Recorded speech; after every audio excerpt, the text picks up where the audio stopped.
j'espère que vous allez bien. Donc on se retrouve pour une vidéo qui va parler aujourd'hui. Donc à compter du 1er juillet, il y a eu des nouveautés au niveau de l'immobilier. Donc qu'est-ce que c'est? Donc déjà dès le 1er juillet, vous deviez avoir, si jamais vous êtes propriétaire tout simplement d'un appartement qui est mis en location vacances, d'avoir un numéro spécial qui est demandé au registro unico digital. Donc en plus de la licence touristique qu'on vous a donné, vous devez avoir ce numéro impérativement, sinon vous ne pouvez pas mettre votre annonce sur Airbnb ou Booking.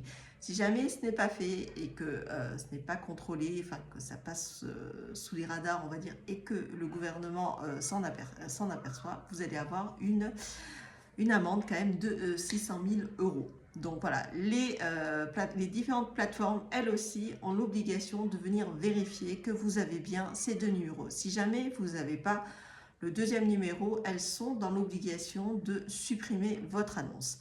Le gouvernement a fait en sorte aussi de donner plus de pouvoir au niveau de tout ce qui va être propriétaire.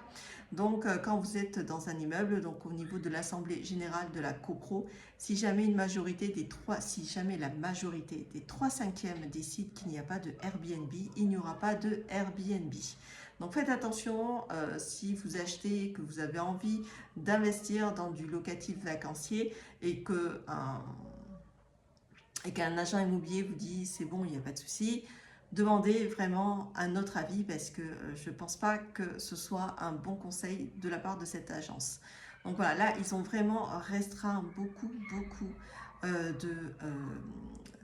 d'appartements, voilà, tout simplement en vacances parce qu'il y a un réel problème au niveau de toute la côte. Je pense que vous avez dû voir en France aussi passer des informations comme quoi, eh bien, que ce soit à Malaga, à Tenerife, à Barcelone, peu importe, que les Espagnols se rebiffent parce qu'ils en ont marre de ne pas trouver de logement justement du fait de tous ces appartements qui sont en location vacances. Donc vous avez ça. En plus là, à côté à Fuengirola, par exemple, la mairie depuis 2024 a décidé de durcir drastiquement toutes les demandes ou déjà les appartements qui étaient en logement locatif. Il y a plus de 600 appartements à qui ils ont décidé d'enlever, tout simplement de supprimer la possibilité de le mettre en logement vacances.